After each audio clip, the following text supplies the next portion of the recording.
ดูมาเปิดให้ฟังนี่ เปิดรถเป็นตะยานนี่เนาะ เน็ต ว่าสิเป็นปัวคือสิบ่ได้ปัวหรอกใช่ แล้วว่าเราบัดลุงทางนี้นะอยากเอาเมียเราไป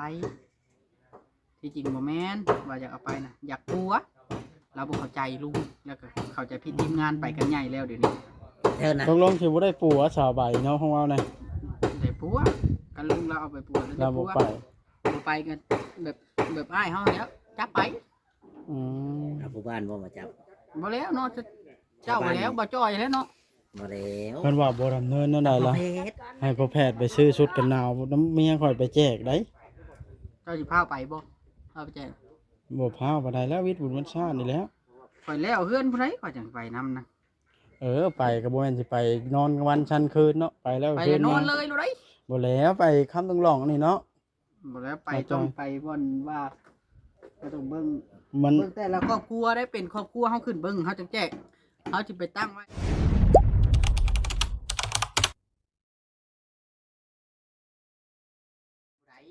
ครับพี่น้องเปิดภาพขึ้นก็ได้มาเยี่ยมยามทางนี้อีกนะสบายดี ข้อย เป็ มี น เรื่องที่เล่าเองล้วนเลย เป็นอะไร สบายดีไปหรอก หนีไปใช้นะ เราได้ยินว่าสิจับเราแล้วหนีไปนำผัวเราอย่าไปใกล้ก็ได้บัดนี้เราหนีไปแล้ว ไม่ว่าเรา ทนไม่ บ่ ไหว ให้ไปทั้งผัวทั้งเมียบ่เราบ่พร้อมสิไปปัวบ่ กลัวไปได้สิจับเราเป็นว่าสิไปปัวเฮาเอาสิจับเรา ตายแล้วแบบนี้เนาะบ่ดีบ่เช่าแล้วแบบนี้เนาะ บ่ดีดอก ไปเบิ่งเพื่อนชานไปฮอดคันใดแล้วเนาะโอ้สบายดีน้องเฮ็ดหยังอันนี้ฮะเจ้าเฮ็ดเฮือนบ่นี่บ่ตัวบ่เฮ็ดคันใดก่อนอันนี้คันเฮ็ดคันใดก็ได้ขึ้นล่ะโอ้คักละบาดนี่เนาะคักแล้วบาดในต่อดังขึ้นนะ งามเลยแล้วบาทนี่สูงบาทนี่พัก เท่สามเพิ่นมาตีอันนี้เพิ่นไข่ต่อค่ะ ต่อกันแน่นคือการสิเป็นหยังให้คักล่ะ โดย แน่นเบิดแล้ว แม่นเพิ่นแล้วบ่โตบ่แน่นไผสิโต นี่เด้แน่นคักล่ะผม บักสูงบาทนี่เนาะ สูงจะได้สูงจังไหนต่อเอา ตัวนี้เขาก็ให้โตขึ้นอีกจากบ้าน50 มันก็เพียงกันแล้วต่อขึ้น50เซน บ่เพียงมันอยากย้อนอยู่เด้ เอาขึ้นเท่าไรนะบอดีจังเทิงน่ะ เม็ดหนึงพอดีเม็ดหนึง เม็ดหนึงมี50เนินอยู่ แม่นเพราะว่าเขาตัวนั้นมันอยากต่ำหัว เพราะว่าเขาจิตตัวนี้นะเขาตีไม้เชล่าลงมาพอดีเพียงหัวเสานี่เด้คอยจิใช้2แพนมันเป็นการชาติเลยงามล่ะ คักแล้วก็ต่อแล้วมันก็งามแล้วมันสูง เป็นนะคอยนะวันนี้คอยมันคุมงานเองนะวันนี้ เป็นไรน้องเจ้าไปหยังเจ้าน่ะมานํพ่อบ่เจ้าบ่ได้เข้าโรงเรียนบ่ วันเสาร์ คำมือปกตินี่ไปอยู่บ่ โดย ห้องใดแล้วเจ้า ตัวสี่ ป .4 แล้ว เจ้ามีน้องจากคนเนาะ สอง เออเจ้าเป็นลูกผู้ที่เท่าไหร่ สอง เป็นลูกผู้ที่สอง โดย น้องมาเผาพ่อมาเผาแล้วให้ยังพ่อนะ มาเล่นน้ ฮะ ำมาเบิ่งพอ เออ บ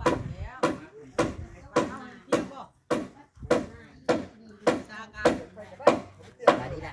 โดย ช่วยดิหยังเฮ็ดหยังอะไร เฮ้ย ไอ้วัด ฮะ มีเรื่องที่เว้าความจริงเลย มาสิถาม คนมาก่อนเนาะ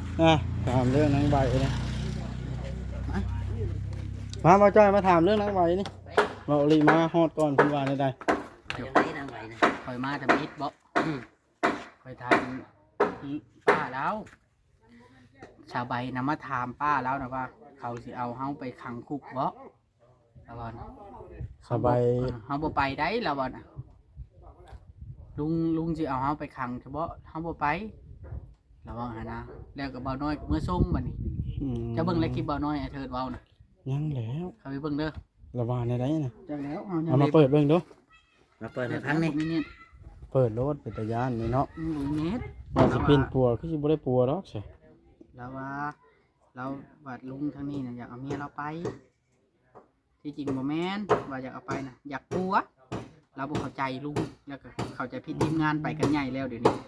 เทินนะ ตกลงสิบ่ได้ปัวสาวใบเนาะของเรานะ ได้ปัวกันลุงเราเอาไปปัวแล้ว เรา ได้ปั บ่ ว ไป บ่ไปกันแบบอ้ายเฮาแล้วจับไป อืม เอาผู้บ้านบ่มาจับ บ่แล้วเนาะเจ้าไปแล้วบ่จ้อยแล้วเนาะ บ่แล้ว เพิ่นว่าบ่ดำเนินแนวใดล่ะ เพชร ให้พ่อแพทย์ไปซื้อชุดกันหนาวน้ำเมียข่อยไปแจกได้ เจ้าสิพาไปบ่พาไปแจ้ง บ่พาบ่ได้แล้ววิทย์บุญวันชาตินี่แหล้ว ข่อยแล้วเฮือนผู้ใดข่อยจังไปนำนะ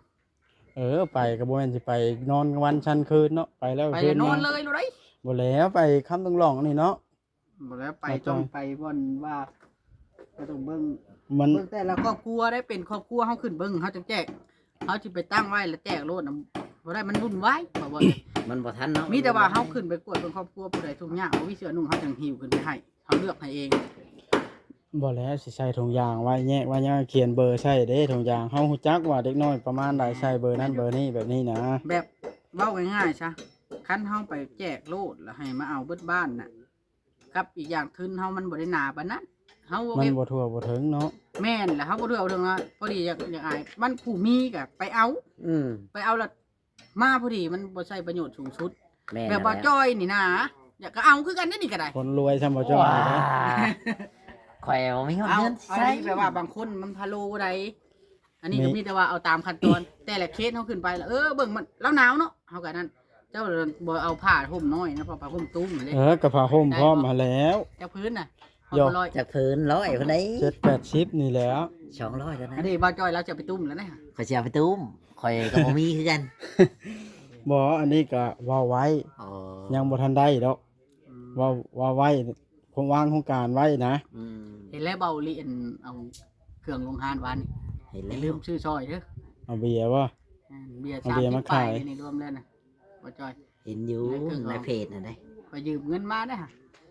ข่อยว่าเบาลี่คือได้เงินหลายแท้ ว่าสิมาเยี่ยมชาวใบบ่เห็นแล้วอีกมันนี่ไปแล้วเนาะ สาวใบไปแล้ว เราหนี ตอนนี้เลย ฮู้บ่ว่าจ้อยสิมาแล้วหนี พบบ่จ้อยว่า เอ้าเน็ตข่อยข้างๆวะ ข่อยเห็นเบาลี่ถ่ายอยู่ถ่ายในฉันในนี่บ่ในต่อไม้นี่ เราลิทายป่ะ กับเบาบอส เจ้าเชื่อบ่บอสข่อยสิเล่าให้ฟังเพื่อนนี่เบิดหลายเติบขนาดบ่ได้เสียค่าจ้าง โอ้ สิเป็นแสนเลย เพิ่นเฮ็ดเองบ่ ก็จ้างสองคนน่ะมื้อละ300,000 300,000 4-5มื้อเลย จ้างไปรายวัน อ่ะ อ๋อ มันก็เบิดน้ำในนั้นแล้ว โอ้ซื้อกูอันไม้มันก็เบิดแล้วไม้แพง อันนี้ เนาะ ก็500,000 แน่นอนอยู่แล้ว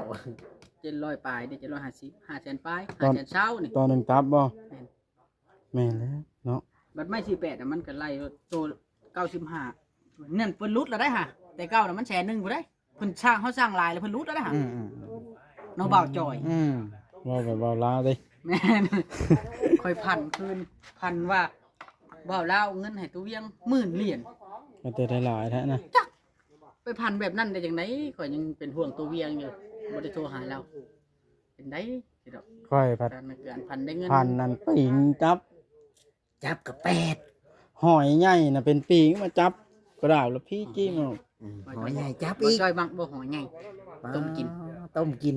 แต่เฮียบอสได้กินอยู่ป่ะ บ่จ้อย พอแล้ว บ่บดมาป้าได้ใช้คือเอาทีมงานมานำมื้อนี้ โอ้มาแต่ซิโนแล้วเพิ่นอยู่ซิโนแล้วแวะเอาเพิ่นเลยกินนี่ เก็บเท่าไหร่หาค่าน้ำมันเพิ่น เก็บให้เก็บเท่าไหร่บ่จอย 50บ่ ฮะ สปอนเซอร์บุรปองก็ได้นะกินน้ำนี่ ให้เก็บเท่าไหร่อ่ะ ถามพ่อแพทย์แล้ว บ่ได้เก็บเว้าหยอกซื่อ เก็บน้ำบ่จอย500,000เด้อ 100,000ยังบ่มีอย่างนี้ พอยอกบ่จอยข่อยสิมาอยู่แล้วถึงเจ้าบ่ขี่น้ำก็ได้บ่ได้เก็บดอกข่อยมาแต่อันนั้นไปส่งเมียทางนั้นก็เลยกลายมาทางนี้เลย น้องก็บ่เฮ็ดบ่ แม่นไปเห็นทิศอองให้ทิศอองมาถ่ายอันนั้นเด้อ ถ่ายเมียจะบ่ ให้ถ่ายอันลงโพสต์ลงเพจเพิ่น เพิ่นบุญใหญ่บ่ คุณแจ็ค เจ้าคือฮู้จักแท้ ก็ฮู้จักกันแหล้ว เขามาแพ้บ่ บ่ได้แพ้แล้วคนนั้นคนไปขายสิหาผู้ใดมาแพ้เนาะ ว่าง่ายซะเดี๋ยวนี้นะต้องดิ้นรนเนาะ โอ้ย คือเบาลี่นี่แหล้ววางแผนการสิดิ้นรนแล้วน่ะให้เมียหาแนวนึงเฮาหาแนวนึงจักสิได้ทุนบ่ได้ทุนแล้ว ลงทุนไปหลายนะ อันนี้ก็ลงทุนหลายแล้วเด้ยืมป้า20ล้าน ยืมบ่จ้อยนำบ่ บ่ยืมเอื้อยเมียมาลงชื่อเครื่องนี่ เงินไทย บอกว่าสามได้สามมีนั่นขายในแต่มันบ่ได้ออกดอกเงินจอนน่ะก็เลยเอายืมมาลงทุนเถื่อได้เงินมาไว้ฟอนรถว่ะฝาก FC อุดหนุนแน่เว้าลิซื้อชุด บาบอสนี่เด้อพี่น้องอุดหนุนบาบอสแน่ ซื้อชุดกันหนาวไปแจกเนาะ ซื้อชุดกันหนาวแล้วก็ซื้อเสื้อให้เบาลี่นะ มาแล้ว ซื้อให้ในกัวตัวเดียวนึง หลา เนาะ ต้องบ่ได้อยากชื่อไงกัน บาบอสบ่ได้ให้ซื้อให้ข่อยบ่ บ่ ซื้อก็ให้ผู้ที่ทุกข์ยากพุ่นแล้ว ได้บุญได้งั้นสมมุติเฮือนหลังหนึงนี่ซื้อชุดกันหนาวไปแจกนี่ได้ทั่วทีปช่อง เขาก็ขึ้น ห้า ไปนับเบิ่งคนโลด เป็น10ชาวหมู่บ้าน เขแจกชั่วๆนะเฮาบ่ได้ เฮ็ดเฮือนหลังหนึง เฮ็ดบาบอส เขาก็ได้อุ่นอีก บ่เพราะว่าเขตเฮาที่ไปนี่มันบ่แม่นว่ากันดานแท้ถ้ากันดานแท้คือเขาไอ้เตียงเราไปน่ะแม่นแบบกันดานอีหลีเราไปพุ่นเนาะ กันฮอด200เหรียญแล้วนี่โอ้ยได้หลายได้เนาะ 200เหรียญ หลายโตเด้อได้ กินเป็น110ขวด ชุดเด็กน้อยเนาะไปสมมุติฮอด ตัวน้อย 200 ๆมันชุดเท่าไหร่บอกว่า ชุดละ20,000นี่แหล้ว มีทั้งของนักเสือบ่ มีทั้งส่งทั้งเสื้อ น้อยจักปีเด้อน้อยนะ น้อยแห้งเดือนหนึ่งสองเดือน เดือนหนึง2เดือน พันยับขึ้น5 ปี6 ปีขึ้นไปละชุดละ40 ทำมาทู่นี่เท่าไหร่อ่ะ ชุดละ40เป็นชุดกันหนาว โอ้ยไปเที่ยวน้อยปานนั้นคนเกิดไปสิหลายปานนั้น ฮะ 4-5ปีแล้วมันหลาย4-5ปี6ปี7ปีมั นั่ น นแห ล ละ งลง ป มา ระมาณนั้นแล้วเราน้อย ก็ชุดละ40ต้องให้บ่จ้อยจัด เช้า ให้บ่จ้อยหางบมาชื่อหน่อยกว่าบ่จ้อยทางอุดหนุนค่อยก็ได้ไปแจกทำบุญเลย หาอยู่ไสเนาะก็ยังหาชอย ชื่อน้ำค่อยแล้วค่อยก็พาไปแจกอีกได้บ่แม่นได้ว่าอันนั้นนะ ค่อยนะ หาอยู่ไสเห็น ให้ชื่อมีน้ำข่อยพร้อมจ้ะ ไปแจกบ่ ไปเจ๊เอาค่อยขายแล้วถ้าค่าส่งให้เลยได้ เออ ค่อยสิคืออีหยังคือกันตัวใดมันแบบว่าพอราคาส่งเฮาก็ราคาส่งแต่ว่าเฮาบวกมาจักหน่อยนะ1,000-2,000เอามาฮอดเทือนฮอดชานเลยเด้ ค่าน้ำมันเนาะ แม่นข่อยเห็นบ่มีรถแก่มาขายจ้ะข่อยสิเอารถบาบอสไปแก่อยู่ ยืม ฮะพี่น้องเอ้ยนี่แหละเพื่อนกับเพิ่นต่อทางอีกแล้วเนาะ อยู่ว่าบาบอสจะว่า โยก็งามหั่นแหล้วเนาะบ่จ้อยไม่ก็มีแต่โตคักแท้นี่ ไม่งามเนาะค่อยก็จะได้อยู่แต่ ซื้อเอาเด้ ให้ค่อยนี่ก็ บ่จ้อยเอ้ย ขึ้นจะแปลงให้หลานอยู่เนาะ อยากแป้งอยู่ อยากแปลงหยัง แต่ง เลย ขี่ รถ ให้ ถี หลา บ น สบาย ในไหนมันจืดล่ะ บ่ทั้งหลังหันยัง ทุ ทั้ ก ง อ ห ย่า ลั ง ง น่ะเพราะว่าเอาเปลี่ยนยางใหม่ก็ได้นะ เปลี่ยนตีน อยากแป้งอยู่สบายดี แต่ว่าให้เราออกมาให้ดีเศร้าก่อนเนาะป้าเนาะจังแปลงเนาะ โดยได้เงินก็จังซื้อมาใช้เฮาว่ามันออก ป๊า มามัน ด ขี้ บ่บอนหันขึ้นเนาะ ดีขึ้นห เรา ลา สิ ย ได้เงินใหม่แล้ว มันสิ ยางได้แล้วบ่ปะ ยังว่าคนยัง มันสิแล่นพร้อมเนาะมะอันนี้ แดนเลยจะหน่อยนี่ดีใจ ลง ขนา แล้ว ด มัน เป็น ล เรา งแล้ว ปีขึ้น หลัง หลาย มือ สู้ ต้องสู้ ฮ้อนให้บ่จ้อย ฮะ มาบ่ได้ที่จะให้สู้ งามอีกได้ป่าเลยนี่ โอ้ย เอาเปิดงาม จ้าสู้ แก้ไม่ละงามเลยบ่เผ็ด งามงามงาม แกแบบให้งาม แอม หัวหน้าก็สิมาคุม ลา ล่ะ เซลป้า หน้าว่า หัวหน้าสิมาคุมมาหัวหน้าว่าบ่ให้ตีให้เกียรลูกก็มาลูกขับน้ำกับป้ามาสิโ หัวหน้าคุณเรื่อยๆเรื่อยๆ หนาวดิ อยากลงแต่ซื้อ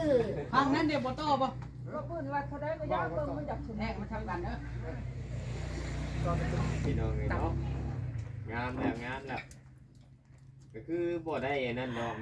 ก็บ่แม่นว่า มุงกุ๊บบ่ ได้ใดก็ตี โอ้งามหั่นแหล้ว มันงามหั่นแหละ เด้ ป้า อเด้อจ้า มันงาม เอื้อยผู้มันงามเนาะใหญ่เพิ่นเฮ็ดเพิ่นก็อยากให้เพื่อนนี่ออกมางามออกมาสวยงามอย่างที่เจ้าน่ะอยู่สบายอยู่แบบพักรถนะ เขาว่า นะ ปาดนะบ่ เด้อ จุดประสงค์ของ ผ่านหยัง หวังดีนั่นแหละไม่ป่าเลยโอ้ ฮะ เฮ็ดนะอยากให้เฮ็ดสูงๆก็พัก มันใหญ่ งาม แล้ แล้ว ว ว่า ล่ะ เฮ็ดบ่แผ่น เพราะว่ามันต่ำตะกี้ เบิดแผ่นแล้วเฮือนใหญ่ สมมุติว่าเดือน4เดือน5ฮ้อนนะเจ้าปาดแล้วอีก ปาดเอาหัวปาด ไหนก็อยู่โอ้ ตีเพิ่นตีน้ำกับเขาทุกเพิ่นเฮ็ดให้ แล้ว น้ำแบบกระ เอา ทะ บอกง่ายๆแล้วแต่เพิ่นสิเฮ็ดเนาะป้าเนาะ แล้วคือเพิ่นสิเฮ็ดตามใจเพิ่น บอกง่ายๆแบบใดเฮาก็อยู่ได้ แบบนั้นก็อยู่ได้ บ่แผ่นขึ้นจะไปไหม อย่าบ่เอิ้นก็ได้ ทำไมได้ใช้ จังแล้ว นี่แหละพี่น้องเอ้ยเพราะว่าเราก็ ได้เฮือนแล้วพี่น้องไอ้บ้านเนาะเฮือนใหม่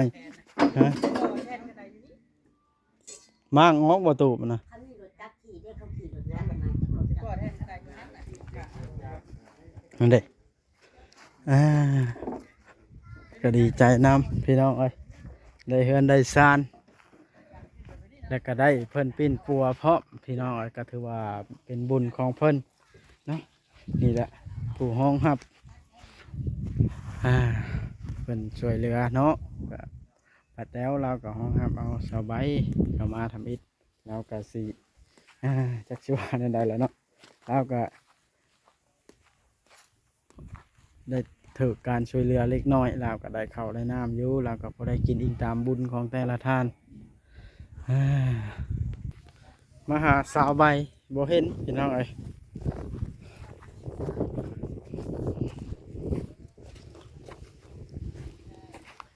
เขาเอื้อยจุลี่นี่เพิ่นก็ใจดีอีหลีได้พี่น้องเอ้ยเฮ็ดเฮือนหลายหลังแล้วจากสิที่เคยได้ยินมาบ่สิงหันก็แม่นเด้พี่น้องแล้วก็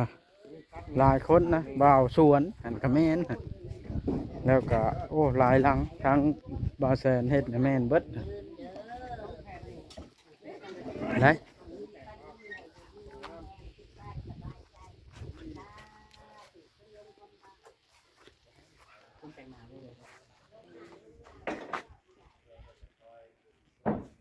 สบายดีลุง ไว้ดีกว่าที่ว่าบอกคนแล้วจักแปลงไม่ได้แล้วหัวมันไม่ได้ตัดหัวตัว บ่หนาวบันไดมานี่เนาะง่ายแล้วไป เจ้าก็ไปเยี่ยมยามเพื่อนชาวบ้านนี่ เยี่ยมเนี่ยได้เราบ่อยู่พอลูกแพทย์เอ้ยเนาะเอาคลิปนี้สิได้จบคลิปแล้วได้สินะเนาะอัปเดตเบิ่งก็ได้โอเคได้ไหม โอเคสินะเนาะ แม่น สำนี้ละจะได้ไปตามหาชาวใบก่อน